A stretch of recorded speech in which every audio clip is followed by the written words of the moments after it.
Yeah, I do too. Yeah. We're live. We're live. All right, thank you everybody for coming. The fire exits are outside in the hall at both ends of the hall, and there's a defibrillator across the hall for anybody who may need it. We will now call the town board meeting to order. Will the town clerk please do the roll call? Hurlbut. Here. Mail. Here. Vocal. Here. Jaeger. Excuse. Boz. Here. We are going to, at this point, we will open up the public hearing to consider the enactment of introductory local law number 1-2022. Would anybody like to speak? Mr. Supervisor, on behalf of the Hamlin Morton Walker Fire District, we do appreciate your consideration of this very much. Thank you. We appreciate all your service and all you guys working and everything, volunteering and doing all this hard work for us. Anybody else have any comments?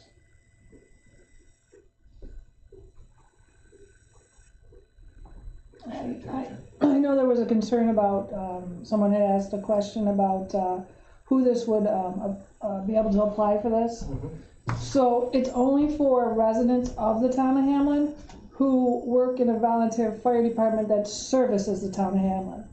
So if you live in the town of Hamlin in a Hilton volunteer fire department, you can't get this discount. It has to be services here in the town of Hamlin. So, but the Hilton Parma Fire Department does service a portion of Hamlin, and their volunteers live in Hamlin. So that qualifies? Right, that qualifies, Okay. But if they, I guess that was not a good, Well, it's all right. The out of district, Yeah. So if they volunteer to Right. Greece, then right, the out of district members Okay. that some of these volunteer fire departments have, they would not qualify for this tax exemption. And the other one is the 20, for 20 years or more service, that's a lifetime exemption. So they only have to do that once. Oh, the application? The application is just once for that one. Where everybody else has to reapply every year. Every year, they have to qualify every year, yes. And Phil, I think the reasoning for that is based upon if you're in for 2 years and eligible, but in 5 or 6 years later you decide that that's not something you're able to do anymore, that's why that list needs to be updated and applied for on an annual basis. And also piggytailing on the residency part of that, just to make sure it's clear, if they are a member of one of the 3 fire departments or fire companies in the Hamlin Morton Walker Fire District, but they live in Parma or they live in Clarkson, they apply their tax exemption to those towns. Correct. So. Right. Yeah, but it won't affect the town of Hamlin. Right.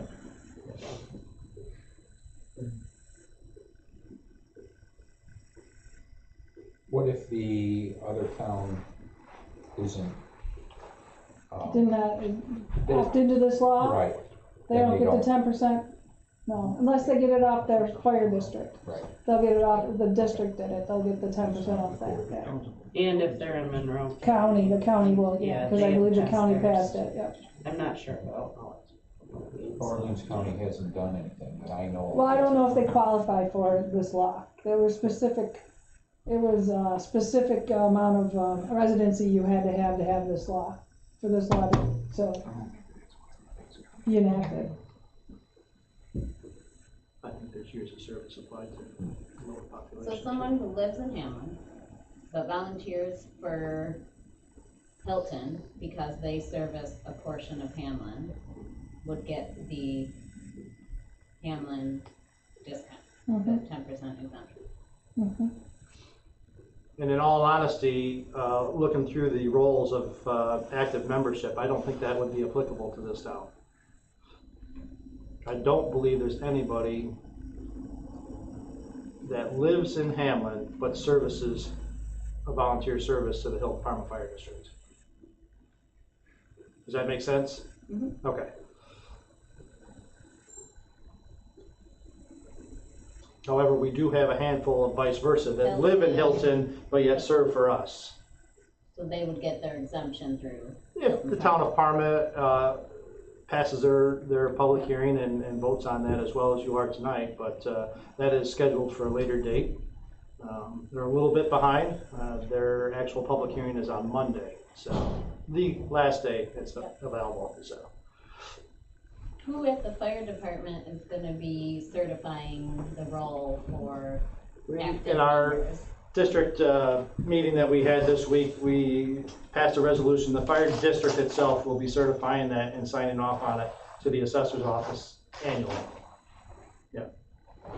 It's tough for each individual fire department or fire company in our organization to manage that. There's a lot of record keeping that needs to be kept with that, and we felt the importance of it needed to be at a district level. So we'll take that responsibility.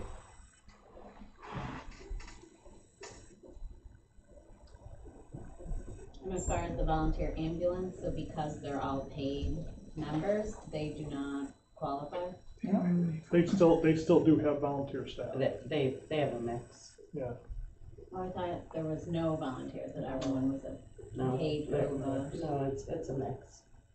how many volunteers do they have? I would have to check with Adam for the exact number, but if you know, there's a few. It's not many. Right. And I think it fluctuates a little, so. So, just for timing of that record, that you guys are gonna provide to the assessor, have you kind of looked at a timeline for that, so? Ours is turned in. Oh, okay, Ours has been just submitted. yearly, you'll try to get it in maybe by January 1st, so when the firefighters or the ambulance workers come in to reapply for the exemption, the rolls will already be in the office? Yep. Okay, Yep. perfect. Just a note on that, I was in and talked to Jeanette yesterday, and there has been some applications coming in, but they have no way, right now, there's no information from the state as of yet as to how to code it in our office. So she says, I don't know, right now, they don't know what to do with the applications. I don't think that's just a particular problem here in this town. I'm sure all assessors are in that Yes, Yeah. right. Right, and Right. it won't affect the taxes until next year, because the Right, tax so they rolls are got already, time. so there's plenty of time to get that form in before next year. But everybody who gets it in by March 1st is Eligible being, for, Right. is being noted and everything, so. you all- much like the egg exemption, that's due by March 1st as well for Mhm. residents, so. Yes. Correct. We had a couple more people walk in. You guys have anything to say? It's a public hearing. Yeah, I'm with them. I did supply the spreadsheet. I do have a flash drive with it, the Excel sheet, so you can sort by whatever column you want on it, make it a little bit easier. Real quick, I did literally 5 minutes ago. In the town of Hamlin, it looks like there's approximately 73 firefighters that are available. Of those, approximately 10 or so are renters or Thank you. family members of a fire, somebody already living at that address. So approximately about 63 is what again, don't hold me to it, but that's the best guess we've got right now. Well, I believe in the law, from what I read too, if your spouse was a lifetime, qualifies for the lifetime exemption and they pass away, but their name is still on the residence, the wife can hold on to that exemption, correct, or? Not in Monroe County. No. Monroe No, is I did one of not the see that. counties. I didn't read that in there either, I Okay. was, yeah, no. I think it's another So company. it kind of ends when the firefighter or the volunteer firefighter passes ends. away. Okay. And just so everybody on the Zoom, whatever, YouTube here or understands, we have members of our fire, representing our fire departments here. Those are the other voices you hear talking.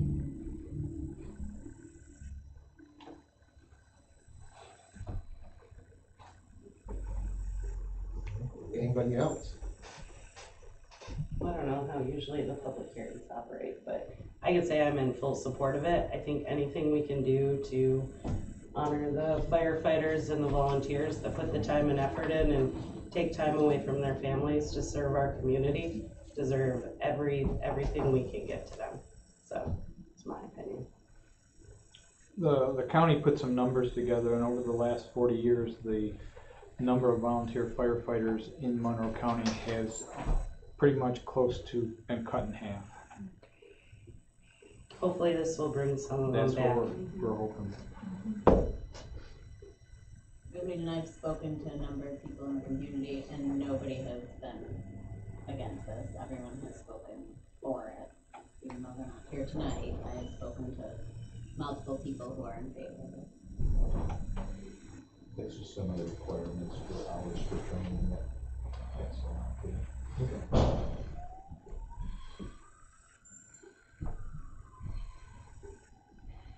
I was just waiting to see if somebody else would come in and where the door was. Sounds like it. Sounds like someone we know. Past Supervisor Austin Warner is in attendance. Well, hello, gentlemen, how the heck are you?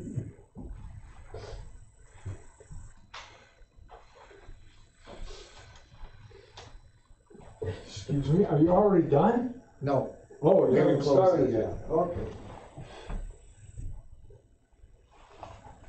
So this is probably the first time I've been on time.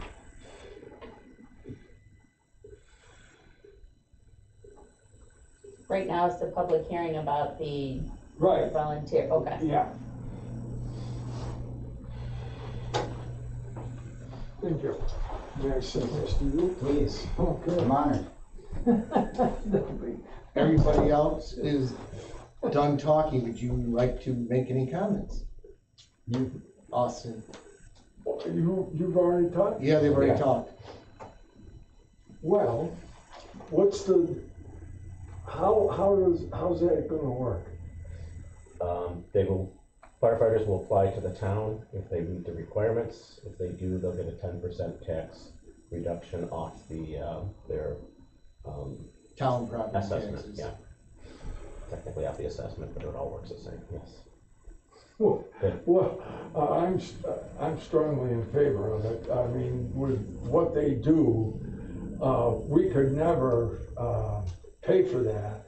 And the thing is especially if you have a fire, you would have a real problem. So I'm in favor of it. Not that that means anything, but. Support is always appreciated.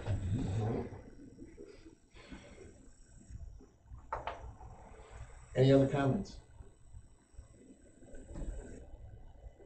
All right, it is 6:45 PM, and I request town board resolution to close the public hearing on introductory law number 1-2022. So moved. Second, Hurlbut, Yes. Mayo, yes. Volko. Yes. Fox. Yes. No, that's it, we don't need to adjourn. Nope. All right, that's it, guys. Thank you for coming, Phil. We appreciate